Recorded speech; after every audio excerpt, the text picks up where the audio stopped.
Bismillahirrahmanirrahim. Assalamualaikum warahmatullahi wabarakatuh.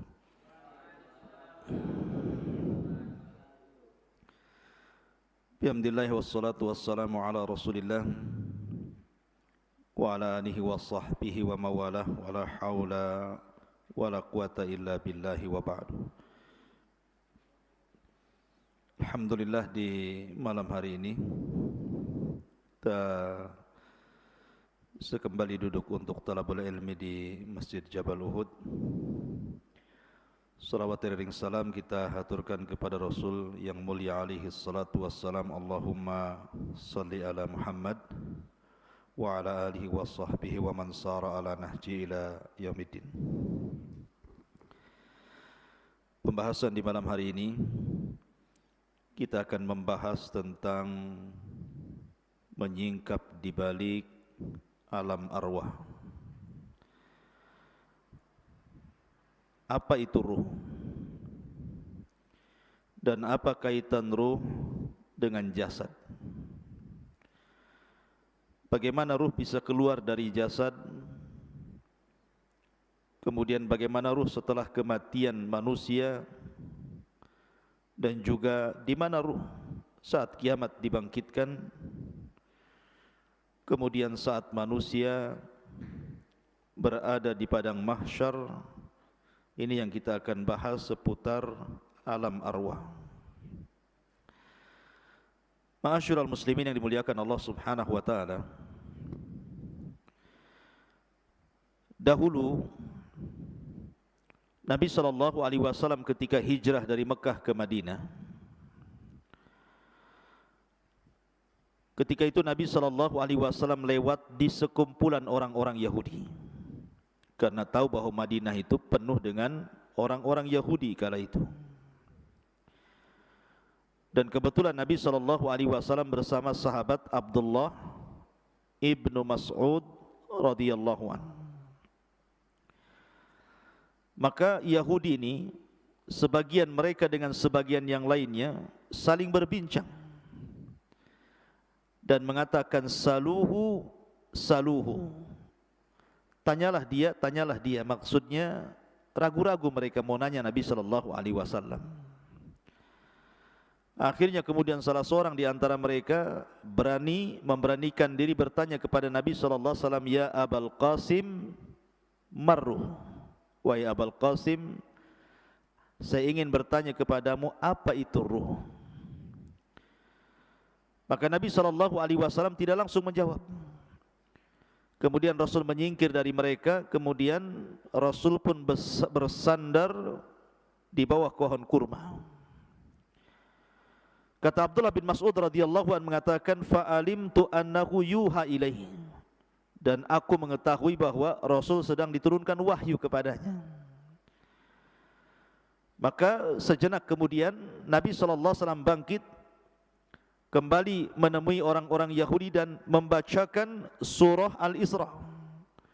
Yas'alunaka 'anir ruh, qulir ruhu min amri rabbi wa ma utitum minal ilmi illa qalila. Mereka bertanya-tanya soal ruh. Katakan ya Muhammad kepada mereka orang-orang Yahudi itu, ruh itu urusan Rabbku, dan apa yang Allah berikan kepada kalian dari pengetahuan itu tidak banyak. Ada juga kisah yang sejenis dengan kisah ini. Ketika orang-orang musyrik Arab datang ke kota Madinah untuk bertanya kepada orang Yahudi tentang Nabi yang baru muncul di Mekah. Karena orang-orang musyrik Arab tahu bahwa orang Yahudi itu kaum yang diberikan kitab. Mereka minta pendapat tentang kemunculan Nabi yang ada di Mekah itu kepada orang-orang Yahudi Madinah. Maka orang-orang Yahudi Madinah mengatakan kepada orang-orang musyrik Arab, tanyalah kepada orang yang ngaku Nabi di daerahmu itu 3 soalan. Kalau dia sanggup menjawab, memang dia seorang Nabi. Kalau dia tidak sanggup menjawab, dustakan kenabiannya. Lah salah satu pertanyaan yang diajarkan orang Yahudi kepada orang-orang musyrik, tanya kepada orang yang ngaku Nabi di daerahmu itu, apa itu ruh? Akhirnya kemudian ditanyakan kepada Rasul dan turunlah surah Al-Isra ayat 85. Mereka bertanya-tanya soal ruh, katakan ya Muhammad, ruh itu urusan Rabbku. Dari sini menunjukkan bahwa ruh itu tidak ada yang tahu bentuknya seperti apa. Tidak ada yang tahu. Makanya lihat perdebatan Abu Hanifah ketika berdebat dengan orang-orang ateis soal ketuhanan. Karena orang-orang ateis ini menganggap bahwa Tuhan itu tidak ada. Tetapi kita bagi kaum muslimin, Tuhan itu ada walaupun tidak bisa dilihat tapi bisa dirasakan keberadaannya dengan melihat alam semesta dan juga ayat-ayat syariah. Lah salah satu perdebatan Abu Hanifah dengan orang ateis itu, dia mengatakan begini, pernah enggak kamu itu duduk di hadapan orang sakit, berkunjung kepada orang sakit, kemudian duduk di hadapan orang sakit? Kata orang ateis ini, ya aku pernah. Kemudian, pernahkah engkau melihat orang sakit itu sampai menghembuskan nyawa terakhir dia, keluar ruhnya? Dia mengatakan, pernah. Kemudian kamu tahu kematiannya? Ya. Betul kamu tahu ketika ruh keluar dari mulutnya? Kalau itu, aku tidak pernah melihat. Kalau engkau mengatakan bahwa kamu tidak bisa melihat ruh saat dia kematian, bagaimana mungkin engkau mensifati Allah Subhanahu wa taala? Artinya bahwa di sini ikhwatu fiddin, ruh itu tidak bisa dilihat. Lihat kalau antum nanti menghadapi orang yang sedang sakaratul maut, pandang wajahnya sampai betul-betul nazak yang terakhir kemudian mati. Antum tidak akan tahu ruhnya dia keluar seperti apa, bentuknya seperti apa, kapan keluarnya, enggak tahu. Tahu-tahu tidak bergerak saja kan. Artinya alam ruh itu alam gaib. Kita tidak tahu seperti apa bentuk ruh itu. Makanya Allah Subhanahu wa taala mengatakan yas'alunaka 'anir ruhi qulir ruhu min amri rabbi. Mereka bertanya-tanya soal apa itu ruh, katakan ya Muhammad, ruh itu urusan Rabbku. Kenapa? Wa ma utitum minal ilmi illa qalila. Karena pengetahuan kita terbatas soal ruh ini. Ma'asyiral muslimin yang dimuliakan Allah Azza wa Jalla, pertanyaannya, dalam diri saya dan antum itu ada jasad dan ruh. Manusia kan terangkai dari jasad dan juga ruh. Jasad tanpa ruh tidak ada kemuliaan. Karena kalau jasad sudah terpisah dengan ruh, jasad itu jadi bangkai, dimakan rayap. Mau jasad presiden, mau jasad menteri, mau jasad orang kaya, mau jasad pejabat, kalau sudah ruhnya keluar, sebentar saja busuk, kemudian dimakan cacing tanah. Artinya tidak ada kemuliaan jasad itu. Sehebat apapun orang, kalau sudah mati, kain kafan dibawa ke keranda, dibawa ke kuburan, tempatnya pun 1,5 meter kali 1,5 meter. Kapan jasad itu mulia? Ketika ruh masuk, mulailah dia jadi mulia. Karena ketika ruh dan jasad terangkai, maka macam-macam orang itu kan. Ada yang menjadi pemimpin, pejabat, orang kaya dan begitu seterusnya. Pertanyaan saya, lebih dahuluan mana? Penciptaan Allah ruh ataukah jasad? Lebih dulu mana? Ruh dulu diciptakan kemudian jasad, ataukah jasad dulu diciptakan kemudian ruh? Hah? Ada yang tahu jawab? Gak apa-apa, antum dengar saja. Apa yang antum jawab? Ya. Ketika Allah Subhanahu wa taala menciptakan Adam alaihi salatu wassalam, Allah menciptakan jasad Adam atau menciptakan ruhnya dulu? Menciptakan Adam dulu. Allah mengutus malaikat maut, mengambil tanah dengan berbagai macam jenisnya di dunia, mulai tanah yang keras, tanah yang lembut, tanah yang lembek, gitu ya, Tanah berwarna merah, berwarna hitam, berwarna kuning, berwarna putih, gitu, macam-macam warna. Kemudian dinaikkan ke langit. Kemudian Allah bentuk Adam alaihi salatu wassalam, membentuk menjadi manusia tersempurna, termulia. Laqad khalaqnal insana fi ahsani taqwim. Kemudian setelah Adam menjadi patung, maka Allah membiarkan patung Adam itu seperti itu, mengeras. Belum ada ruh, masih jasad. Sampai syaitan, iblis itu, saking hasadnya dengan Adam belum dititipkan ruh itu, datang, ngitarin patungnya Adam. Kadang masuk dari lubang telinga, keluar dari lubang hidung, masuk lubang hidung, keluar lagi dari lubang yang lain, ya kan? Karena banyak lubang antum itu, lubang sana, lubang sini gitu ya. Jadi iblis tahu bahwa Adam itu berongga. Makanya dia mengatakan, lau sullitu alayya la uhlikanna. Kalau orang ini diserahkan kepada aku, kuhancurkan dia, atau kubuat dia maksiat kepada Allah Azza wa Jalla. Lihat hasadnya iblis. Dari sini Allah Subhanahu wa taala menciptakan secara zahir ayat dalam Al-Qur'an tentang penciptaan Adam. Allah belum menciptakan roh, tapi Allah membentuk jasad Adam dulu sampai betul-betul sempurna, mengeras. Baru setelah itu Allah ciptakan roh. Jadi ketika Allah menciptakan Adam, jasad dulu apa roh dulu? Jasad dulu. Setelah jadi, baru Allah ciptakan roh. Setelah Allah ciptakan roh, baru Allah masukkan roh itu ke jasad Adam. Ketika roh baru sampai di tenggorokan saja, Adam sudah lapar tuh. Kemudian bersin, haji. Ya, kemudian Allah mengatakan, ya Adam, katakan alhamdulillah. Maka Adam mengatakan alhamdulillah. Maka Allah mengatakan yarhamuka rabbuk. Kemudian roh masuk lagi ke badan Adam, mulai tangan bergerak tuh. Di sampingnya ada pohon berbuah-buahan, dia maunya ngambil saja itu, padahal belum sampai jejak ke kaki ruhnya itu. Makanya manusia itu tercipta tergesa-gesa seperti abina bapak kita Adam. Baru setelah sempurna roh itu sampai di kaki, sempurnalah Adam itu menjadi manusia yang disebut dengan nafsun. Ada ruh, ar-ruhu, ada an-nafsu dalam bahasa Arab. Kalau ruh ya ruh, kalau nafsu itu jiwa. Dan jiwa itu artinya terangkainya ruh dengan jasad, dalam bahasa Arab disebut nafsun.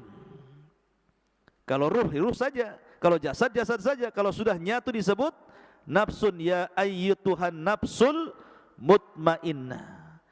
Wahai jiwa yang tenang. Karena ruhnya masih dalam jasad. Ukhruji ila ila ridwanullah, keridhaan Allah Subhanahu wa taala. Ma'asyiral muslimin yang dimuliakan Allah, ini kalau binisbah dengan Adam, bahwa ruh itu diciptakan sebelum atau setelah? Setelah Adam diciptakan. Adam dulu diciptakan, baru ruhnya diciptakan. Tetapi kalau kita selain Adam alaihi salatu wassalam, dibalik, ruhnya dulu diciptakan, baru kita diciptakan. Ya. Karena dalam hadis Bukhari, ketika Nabi SAW bersabda tentang cerita penciptaan manusia, di mana Allah Subhanahu wa taala ketika menciptakan manusia itu, pertama 40 hari segumpal air mani, kemudian 40 hari kedua segumpal darah, kemudian 40 hari ketiga menjadi segumpal daging, berbentuklah dia manusia. Kalau dihitung berarti 4 bulan. 30 kan, 40 1 bulan kan 30 hari. Berarti 40 segumpal mani, 40 segumpal darah, 40 segumpal daging. Berarti pas 4 bulan usia janin itu sudah membentuk manusia. Dari sini Allah mengutus malaikat yang memang menghantarkan ruh. Kemudian dimasukkan ruh itu, kemudian dicatat rizkinya, dicatat amalannya, dicatat celakanya, dicatat kebahagiaannya, semua dicatat di situ. Maka dari sini kata para ulama, kalau Adam alaihi salatu wassalam diciptakan dulu jasadnya, baru kemudian ruhnya setelahnya diciptakan. Tapi kalau kita diciptakan dulu ruhnya, baru diciptakan jasadnya. Begitu kata para ulama. Kenapa demikian? Karena ketika Allah Subhanahu wa taala menciptakan Adam, kemudian Adam sudah berbentuk manusia, ada jasad dan ruh, Allah mengusap zahra Adam, pundaknya Adam diusap di sini. Ya. Lah ketika Allah Subhanahu wa taala mengusap pundaknya Adam, apa yang terjadi? Fa akhraja min dhahri Adam kullu nasmatin min dzurriyyatihi min khalqihi ila yaumil qiyamah. Dalam hadis Rasul, kemudian keluarlah dari pundak Adam ini, punggung Adam ini, ruh-ruh dari zuriyahnya Adam, dari anak cucunya Adam. Zuriyah diambil dari kata-kata zarrah. Zarrah itu semacam semut, bahkan lebih kecil dari semut, kecil, tidak nampak. Ya. Jadi keluar rohnya dari situ, dan itu kelak akan menjadi anak cucu Adam. Lah kemudian suatu ketika Adam melihat dari ruh-ruh yang keluar dari pundak Adam itu, dan itu nanti akan menjadi anak cucu Adam alaihi salatu wassalam, melihat salah satu di antara mereka ada yang bercahaya dahinya. Kemudian Adam bertanya, siapa itu? Maka malaikat mengatakan, itu Daud, salah satu turunanmu. Karena takjubnya Adam, berapa usianya? 60 tahun. Pendek kali ku tambah umurku atau usiaku 40 tahun, genapkan 100 tahun dia. Akhirnya Adam menghibahkan 60 tahun usianya, 40 tahun usianya untuk Nabi Daud supaya digenapkan menjadi 100 tahun. Dari sini bahwa ruh sudah diciptakan dulu. Karena ketika Allah mengusap pundak Adam, disitulah keluar arwah-arwah yang kelak akan menjadi anak cucu Adam sampai kiamat dibangkitkan. Banyak, berapa ruh itu jumlahnya coba? Jumlah manusia kan miliaran, keluar banyak gitu. Lah dari sinilah mereka akhirnya ditempatkan di sebuah tempat yang disebut dengan alam ruh. Disinilah terjadi mitsak, perjanjian antara ruh dengan Allah Subhanahu wa taala. Dan itu disebutkan dalam surah Al-A'raf ayat 172. Wa id akhadha rabbuka min bani Adam min duhurihim dzurriyyatahum wa ashhadahum ala anfusihim alastu bi rabbikum qalu bala syahidna an taqulu yaumal qiyamati inna kunna an hadza ghafilin. Dan ingatlah ketika Rabbmu membuat perjanjian dengan anak turunan Adam, min duhurihim dzurriyyatahum, di belakang mereka dari anak cucu yang kelak akan terlahir dari Adam alaihi salatu wassalam. Apa perjanjian Allah dengan kita? Alastu bi rabbikum, bukankah aku Rabb kalian? Bukankah aku Rabb kalian? Maka semua ruh mengatakan qalu bala syahidna, iya kami menyaksikan Anda itu Rabb kami. Pertanyaannya, antum ingat apa lupa? Atau pura-pura lupa bahwa antum pernah mengatakan di hadapan Allah, qalu bala, ya kamu adalah Tuhanku? Pasti enggak ingat. Mana ingat antum?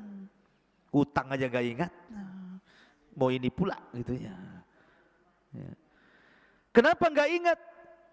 Karena ingatan manusia itu terbatas, sebagaimana pandangan manusia terbatas, pendengaran manusia terbatas, akal pun terbatas, langkah kaki pun terbatas, kecuali pakai motor ya, pakai pesawat. Tapi coba jalan kaki sampai di mana antum kuatnya? Ada pengkor. Pandangan kita terbatas, kita tidak bisa menembus sampai Batam Center dari sini. Terhalang hutan-hutan, walaupun tak ada hutan pun kita terbatas pandangan kita. Pendengaran pun terbatas, akal pun terbatas, pemahaman pun terbatas, maka ingatan pun terbatas. Kita sudah lupa bahwa kita pernah berdialog dengan Allah dan mengatakan alastu bi rabbikum, dan kita mengatakan qalu bala syahidna. Ma'asyiral muslimin, kenapa demikian? Supaya tidak ada uzur bagi kita pada hari kiamat dengan mengatakan aku tidak pernah mengenal Tuhan sehingga aku tidak ibadah. Kita sudah diikat dengan perjanjian. Makanya Rasulullah mengatakan kullu maulud yuladu alal fitrah. Setiap bayi yang dilahirkan itu brojol menjadi fitrah. Fitrah itu artinya mengenal Islam. Kenapa? Karena lanjut hadis Nabi SAW, fa abawahu yuhawidanihi au yunassiranihi au yumajjisani. Bapaknya yang menjadikan dia Yahudi, Nasrani ataupun Majusi. Stop hadis sampai ini. Dan tidak ada kata-kata bapaknya yang menjadikan dia Muslim. Ya, karena lahirnya anak siapapun terlahir Islam, mengenal Rabbnya. Tapi kita lupa. Lah di alam ruh ini pula Allah menawarkan amanah. Yang Allah Subhanahu wa taala isyaratkan dalam surah apa? Inna aradnal amanata 'alas samawati wal ardi wal jibal fa abaina an yahmilnaha wa ashfaqna minha wa hamalahal insan innahu kana zaluman jahula. Sesungguhnya kami telah menawarkan amanah. Kapan amanah ditawarkan? Ketika di alam ruh. Allah menawarkan amanah ini. Pertama, ditawarkan ke langit, ditawarkan ke bumi, ditawarkan ke gunung-gunung, semua menolak amanah itu.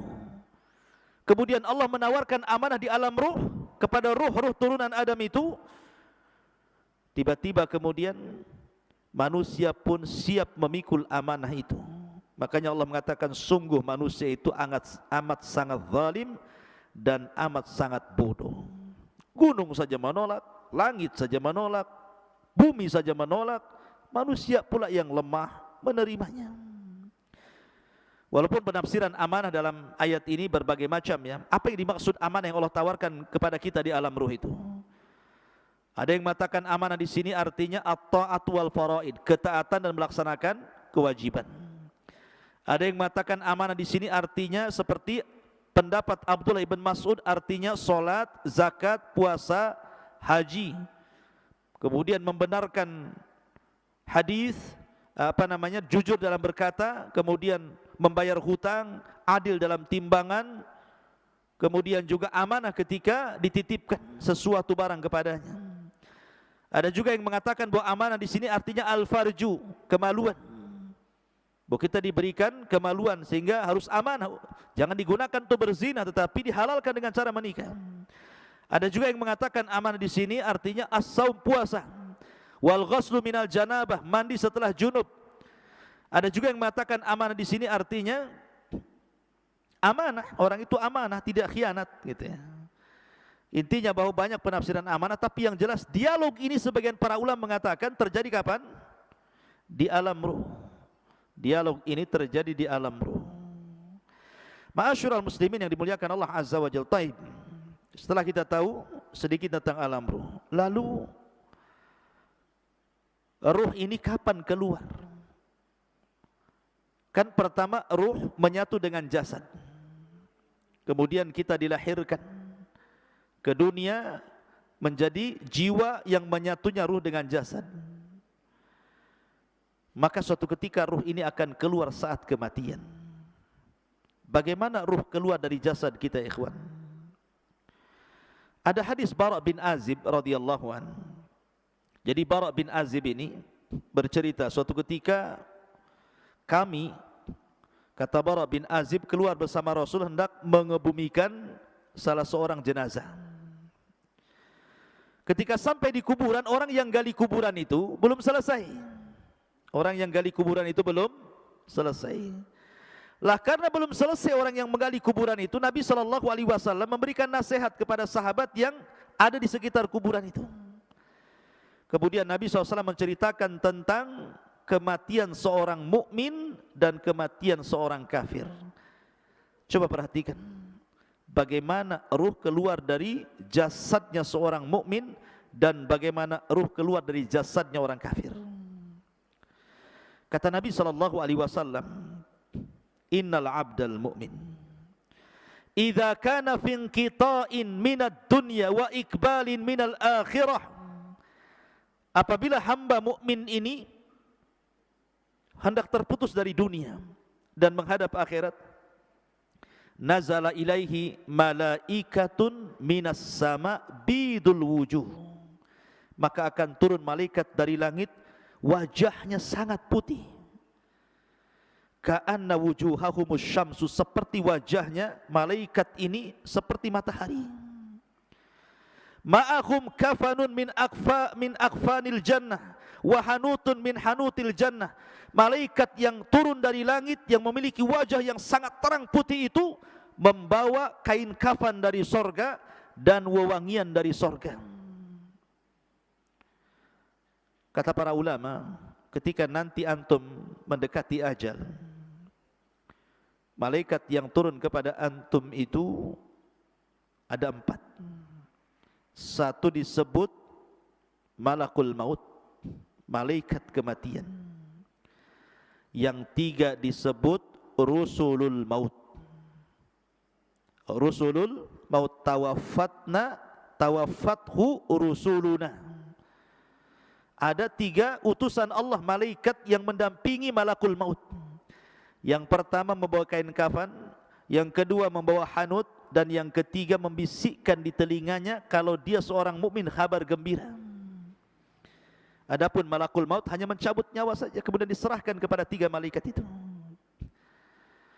Ulama mengatakan dalam hadis ini, ruhnya seorang mukmin itu ketika dicabut itu dimulai dari jari-jari jemari, dari ujung-ujung jari ini, ujung jari kaki dan tangan. Jadi kalau ruhnya di sini dia mulai berjalan, begitu juga dari kaki, mulai ke atas, ya, sampai di tenggorokan, berkumpul di tenggorokan ruhnya. Apa yang terjadi? Kalla idza balagatit taraq wa qila man raq. Apabila ruh sudah sampai di tenggorokan di sini, kata Allah, man raq, siapa yang bisa meruqyah dia? Siapa yang bisa menyembuhkan sehingga mengembalikan ruhnya ke dalam jasadnya? Enggak ada. Lah ruh itu ketika dicabut, dari mana keluarnya? Dari mulut. Ruh itu keluar dari mulut kita. Kemudian ketika dia keluar, mata ini memandang ruh itu keluar. Makanya Rasul mengatakan, apabila ruh dicabut, tabi'ahul basar, pandangan kita mengikutinya. Makanya setiap orang yang mati pasti melotot matanya. Makanya antum kalau melihat orang mati melotot, cepat antum tutup, takut menakutkan orang. Kata Nabi SAW, ruhnya mukmin itu apabila keluar seperti tetesan air yang terakhir keluar dari mulut teko. Min famis siqa, kata Rasul. Kalau saya boleh analogikan, ikhwan, kalau antum punya teko, isinya banyak airnya, kemudian antum tuangkan, tentu air yang pertama keluar itu deras sekali, karena masih penuh masalah tekonya. Kalau dituangkan tuh pasti deras dia, kayak model pancuran kan gitu ya. Coba kalau seandainya di teko itu tinggal 1 tetes, kemudian antum tuangkan, pasti dia tidak akan mengalir deras, pasti akan sedikit mengalir sampai di ujung teko, kemudian menggantung dulu, kemudian baru netes gitu ya. Artinya bahwa ruhnya seorang mukmin itu keluar seperti tetesan terakhir dari mulut teko, pelan tapi pasti, pelan, kemudian keluar dari mulutnya. Ketika itu malaikat yang menghibur jasadnya seorang mukmin ini mengatakan, Ya ayyatuhar ruhul, ya ayyatuhan nafsul mutmainnah, irji ila rabbiki radiyatan mardiyah. Wahai jiwa yang tenang, keluarlah pelan-pelan menuju keridhaan Allah Subhanahu wa taala. Maka ketika betul-betul keluar, maka ruh itu kemudian naik ke langit. Sudah terpisah alamnya, dia kembali keluar dari jasad. Lah ruh ini langsung ketika sudah ditangkap oleh malaikat maut, sudah dikeluarkan, maka diserahkan kepada malaikat yang membawa kain kafan dan hanut dari sorga. Langsung dikain kafani, kemudian dibaluri minyak wangi, kemudian diangkat ke langit. Kemudian langit pertama, dia mengetuk pintu. Kata penjaga langit pertama, siapa? Fulan bin Fulan. Siapa yang dibawa? Ruhnya Fulan ibn Fulan. Karena dia ruhnya orang baik, maka malaikat yang ada di langit semuanya memujinya. Kemudian dibukalah pintu langit pertama, kedua, ketiga, keempat, kelima, ketujuh. Dia melintasi langit yang ketujuh. Kemudian diberjumpakan dengan Allah Subhanahu wa taala, dan Allah katakan kepada ruh orang mukmin ini, letakkan catatannya fil illiyin, tapi kembalikan ruhnya ke dalam jasadnya. Maka catatannya naik sampai di tempat yang paling tinggi di sorga, kemudian ruhnya dikembalikan ke bumi.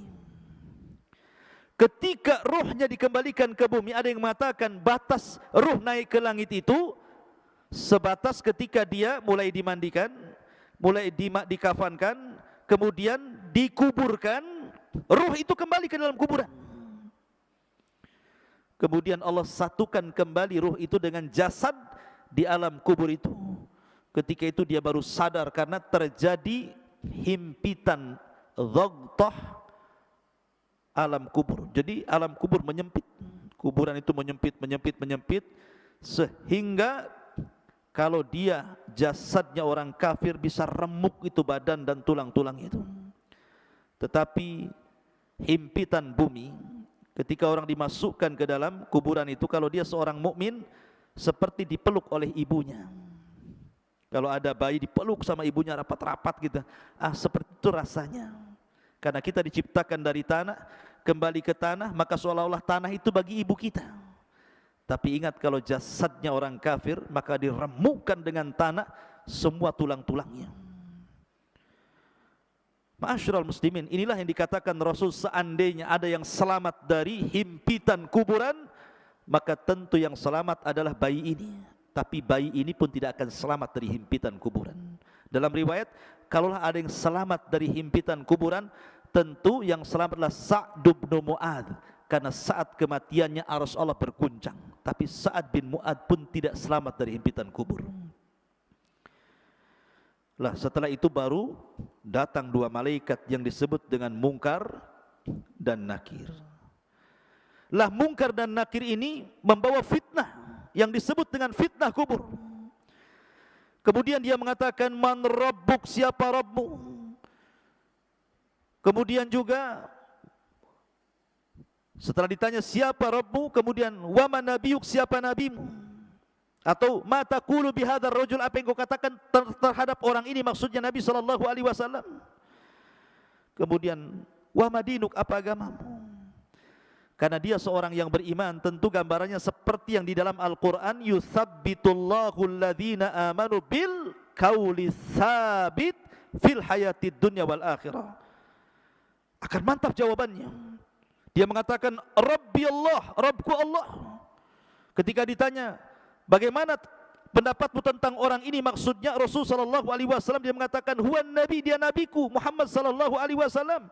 Ketika ditanya wa madinuk, apa agamamu, maka dia dengan terangnya mengatakan diniyal Islam, agamaku Islam. Dia berhasil menjawab. Apabila berhasil menjawab yang terjadi, maka Allah berfirman, an sadaqa abdi, hambaku telah benar. Hambaku telah benar. Karena telah benar, bukakan pintu sorga. Bayangkan dari kuburan dibuka pintu sorga, langsung ke sorga. Hembuskan angin dari sorga ke kuburannya. Bawa pakaian dari sorga, bawa makanan dari sorga, bawa minuman dari sorga. Bentangkan kuburannya seluas maddal basar, seluas-luasnya sampai tidak terkira. Kemudian didatangkan angin dari sorga, makanan dari sorga, pakaian dari sorga, minuman dari sorga. Kemudian dia pun masuk ke alam yang disebut dengan nikmat kubur. Ketika itu datang seseorang yang tampan, kalau perempuan yang cantik gitu kan, tiba-tiba mendekati orang ini. Kenalan, siapa namamu? Apa pekerjaanmu? Ngobrol. Layaknya kita di dunia ketemu orang ngobrol. Karena saking asiknya ngobrol, ikhwan, tidak sadar kalau seandainya bumi sudah mau dikiamatkan. Sehingga ketika betul-betul bumi ini sudah mendekati hari kiamat, Israfil sudah siap meniup sangkakalanya, Barulah kemudian dia bertanya, kamu ini siapa? Kok kamu baik sekali mau menemani aku di dalam kuburan ini?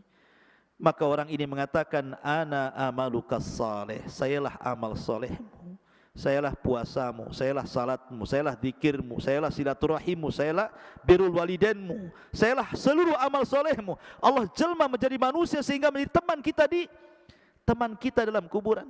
Ikhwan, kalau antum di penjara sendiri stres, tapi kalau ada kawannya minimal ngurangi stres. Adam saja diberikan sorga dengan berbagai macam nikmatnya, belum dikatakan sempurna kecuali diberikan kawan, diciptakan Hawa baru masuk ke sorga.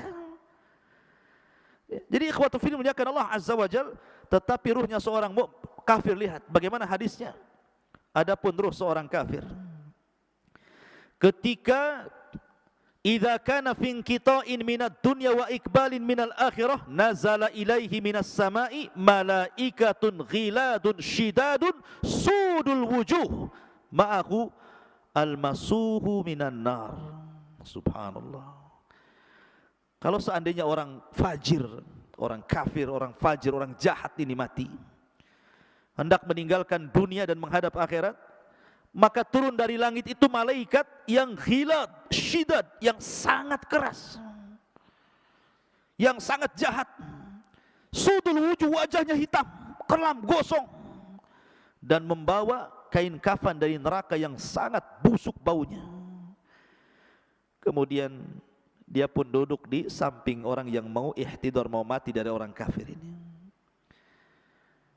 Maka malaikat yang jelek rupanya ini langsung meneriakkan di telinganya, ya ayyatuhan nafsul khabithah ukhruji ila sakhatim minallahi wa ghadabih.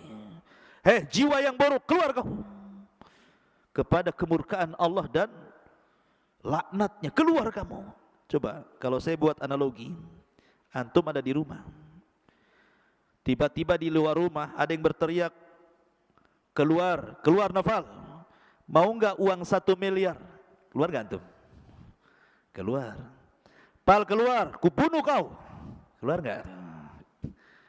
Keluar tapi lewat belakang, lari. Jadi ruhnya seorang mukmin seperti tadi teriakin, keluarlah, ini saya kasih uang tumpuk 1 miliar, pasti dia keluar enak. Tapi kalau kemudian ditakut-takuti, dia nggak mau kan keluar, maka ruhnya orang kafir kan ditakut-takuti dan mengatakan, ukhruji ya ayyatuhan nafsul khabitha ukhruji ila saghati minallahi wa ghadabi. Dia kan ditakut-takuti malaikat ini. Maka orang ini tidak mau keluar ruhnya, maka dicabut paksa. Kata Nabi SAW seperti apa? Seperti pisau yang bengkok, kayak celurit. Kemudian dimasukkan ke kambing wol. Antum tahu kambing wol itu kan bisa 1 jengkal tuh, ininya bulunya kan, kambing wol itu besar. Apalagi kalau sudah jarang dimandikan itu udah brekele itu, rambutnya itu nempel satu dengan yang lainnya itu. Jadi ketika rambut kambing ini banyak, dimasukkan pisau yang berbengkok gini ya, safud dalam hadis itu. Kemudian setelah nempel begini, disiram rambutnya, langsung gini. Jadi susah jadinya pisaunya ini. Kira-kira kalau seandainya pisau yang dimasukkan ke bulu wol kemudian disiram, kemudian dipaksa begini, apa enggak rontok semua bulunya tuh? Lah Rasul mempermisalkan ruhnya orang kafir ketika dicabut itu seperti itu. Seperti senjata yang bengkok dimasukkan di bulu kambing wol, kemudian disiram, kemudian dipaksa, rontok semua bulunya, rontok semua persenjaannya, sakit yang luar biasa. Tapi tetap dia harus keluar. Ketika dia keluar, diserahkan kepada malaikat yang membukain kafan dari neraka yang sangat busuk itu. Dia pun tidak tahan di situ, ruhnya itu diangkat ke langit. Malaikat semua tersakiti dengan ruh ini karena baunya. Ini ruh siapa? Bau busuk sekali. Semua menyingkir malaikat itu, tidak ada yang mau mendekat. Ketika kemudian penjaga langit pertama diketuk supaya ruh ini naik ke langit, nggak mau dibukakan sama sekali, nggak mau dibukakan. Dari sini Allah Subhanahu wa taala berfirman dalam Al-Qur'an, la tufattahu lahu abwabus sama wa la yadkhulunal jannah hatta yalijal jamalu fi sammil khiyat. Ketika ruhnya orang kafir naik ke langit pertama, la tufattahu lahu abwabus sama. Allah atau malaikat tidak ada satupun yang membuka pintu-pintu langit. Bahkan dia akan masuk neraka. La tufattahu lahum abwabus sama wa la yadkhulunal jannah, dan dia tidak akan masuk surga orang kafir itu hatta yalijal jamalu fis samil khiyat, sampai ada cerita unta masuk ke liang jarum, kata Allah. Liang jarum seberapa? Jarum liangnya kecil, unta besar. Gimana masuk ke liang jarum? Gimana caranya? Dijadikan benang dulu untanya baru bisa masuk. Artinya bahwa mustahil ada unta masuk ke liang jarum, kecuali kalau jarumnya gede gitu ya, lubangnya seperti pintu itu. Mana ada jarum ya. Jarumnya kecil, jarum itu artinya mustahil orang kafir masuk surga. Lah ketika tidak dibukakan pintu langit, akhirnya oleh malaikat yang sudah capek-capek bawa ke atas, dilempar ruh itu. Bayangkan, dilempar ruh itu sehingga ruh itu jatuh dari ketinggian itu. Kemudian ketika bersatu dengan jasadnya seperti antum, jatuh dari atas, gimana rasanya tuh? Gak usah dirasakan, pasti sakit ya. Rontok semuanya. Sudah kesakitan, tiba-tiba dihimpit lagi kuburan, langsung remek semuanya. Setelah ada himpitan kubur, tiba-tiba datang malaikat Munkar dan Nakir, kemudian berteriak dan menekan suaranya, man rabbuk, siapa Rabbmu? Enggak, kaget dia ya. Wa man nabiyuk, siapa nabimu? Wa madinuk, apa agamamu? Makanya dia lagi pusing, lagi merasakan sakit, dia hanya mengatakan ha la adri. Fayaqulan ha la adri, saya tidak tahu. Aqulu kama qalan nas wa fa'altu kama fa'alan nas, aku hanya mengikut-ikut orang saja, enggak tahu. Maka dia pun akan dicambuk oleh malaikat. Kalau seandainya cambukan itu dicambukkan ke gunung Uhud, maka cukup menghancurkan Uhud itu. Bagaimana kalau dicambukkan ke jasad manusia? Turuhnya seorang kafir itu. Ma'asyiral muslimin yang dimuliakan Allah Subhanahu wa taala. Jadi kalau saya ringkas dari hadis Bara' bin Azib ini, pertama, keluarnya ruh seorang mukmin dari jasad seorang mukmin. Yang kedua, ruh ini dibawa ke langit oleh malaikat. Kemudian yang ketiga, dikembalikan ruh ke dalam jasadnya. Begitu juga ruhnya orang kafir, itu saat kematian. Lalu setelah kemudian masuk ke alam kubur, apakah azab kubur itu birruhi wal jasad, menyatunya ruh dan jasad, ataukah ruh saja? Maka Syekhul Islam Ibnu Taimiyah rahimahullahu taala mengatakan bahwa azab kubur itu yang rajih menurut ahli sunnah wal jamaah, dan ini menyelisih pendapat orang-orang Mu'tazilah dan ahli kalam, bahwa yang rajih wallahu alam adalah ruh dan jasad dijadikan satu. Walaupun ketika di dunia jasad itu utama, ruh itu mengikut. Kalau di alam kubur ruh utama, jasad itu mengikut. Karena alamnya sudah beda, alam gaib bagi kita dengan kuburannya. Jadi yang penting ruhnya. Tetapi kalau ingin merasakan sakit, maka disatukan dengan jasadnya supaya dia merasakan bagaimana siksaan itu, sakitnya luar biasa. Maka baru disatukan jasad dengan ruh, dan itu pendapat yang kuat bahwa alam kubur terjadi birruhi wal jasad, ruh dengan jasad. Walaupun ada pendapat ruhnya saja, karena jasad pasti akan dimakan cacing tanah, akan hilang, kemudian akan hancur. Ma'asyiral muslimin yang dimuliakan, ada yang mengatakan tentang masalah di mana ruh itu dalam kuburan. Imam Malik rahimahullahu taala mengatakan bahwa kalau dia ruhnya seorang mukmin, maka ruh itu sesuka dia akan keluar masuk surga. Jasadnya tetap di kuburan, sementara ruhnya itu keluar masuk surga. Ada juga pendapat Ka'ab Ibn Akhbar mengatakan ruhnya seorang mukmin akan diletakkan di langit ketujuh di Iliyin. Adapun ruhnya orang kafir akan diletakkan di Sijin, di bawah bumi yang paling dasar. Ada juga pendapat Imam Ibnu Hazm mengatakan bahwa ruh dalam kubur itu dia tetap di situ, ya, tidak keluar dari kuburan.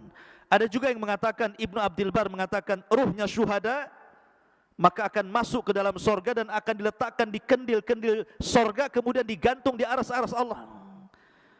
Adapun ruhnya seorang mukmin maka mereka akan dimasukkan ke dalam sorga dan akan diletakkan, digantung-gantungkan di pohon sorga. Itu pendapat Ibnu Abdul Bar.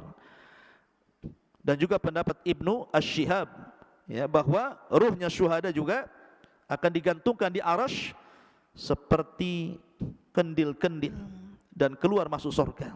Wallahu a'lam. Karena bagaimanapun pengetahuan kita tentang ruh tidak banyak. Wa ma utitu minal ilmi illa qal, ini hanya pendapat para ulama. Adapun hakikatnya wallahu a'lam, yas'alunaka 'anir ruh qulir ruhu min amri rabbi. Ma'asyiral muslimin yang dimuliakan, lalu ketika terjadi hari kiamat, di mana ruh? Ulama mengatakan bahwa ada 7 perkara yang tidak akan binasa pada hari kiamat. Catat 7 perkara ini. Tidak akan binasa pada hari kiamat. Tetapi yang lainnya pasti dihancurkan. Ketika Israfil meniupkan sangkakalanya, semua makhluk Allah dihancur-hancurkan. Bumi dihancurkan, gunung dihancurkan, lautan dihancurkan, langit dihancurkan, bintang dihancurkan, matahari, dan begitu seterusnya. Tapi ada 7 makhluk yang tidak akan pernah dihancurkan. Ada yang mengatakan 8, ada yang mengatakan 7. Yang pertama arsy. Arsy tidak akan dihancurkan Allah Subhanahu wa taala. Kemudian yang kedua dan yang ketiga, al-jannatu wan nar. Surga dan neraka tidak mungkin hancur dengan tiupan sangkakala. Kemudian yang keempat, al-ajbu. Al-ajbu itu artinya tulang ekor setiap manusia. Mungkin badan bisa hancur, tulang-tulang yang lain bisa hancur, tapi tulang ekor tidak mungkin dihancurkan Allah, karena kita diciptakan dari tulang ekor itu. Kemudian yang nomor 5, al-lauh, papan tempat menulis kolam itu. Al-lauh yang disebut lauhil mahfud, tidak akan hancur. Kemudian yang keenam, al-qalam, dan kolam makhluk kedua yang Allah ciptakan setelah arsy tidak akan hancur. Kemudian yang nomor 7, ruh. Ruh tidak akan hancur ketika Israfil meniupkan sangkakala, itu tidak akan hancur. Dan ini disebutkan di dalam nuniyahnya Imam Ibnul Qayyim rahimahullahu taala, dan juga dalam kitabnya Syarhus Sunnah li Imam Al-Barbahari rahimahullahu ta'ala. Dan juga kitab-kitab yang lain yang menunjukkan 7 perkara tidak akan dihancurkan saat alam dihancurkan. Salah satunya ruh. Lalu ruh di mana ketika terjadi kiamat? Ruh itu terjadi ketika terjadi kiamat, maka terputuslah azab kubur, nikmat kubur, dan begitu seterusnya. Maka ruh itu akan diletakkan di eliyin yang mukmin-mukmin, kemudian ruhnya orang-orang kafir dan orang-orang jahat diletakkan di sijin, di dasar bumi. Kemudian terjadi kiamat hebat. Selama 40, bisa 40 tahun, bisa 40 bulan, bisa 40 hari.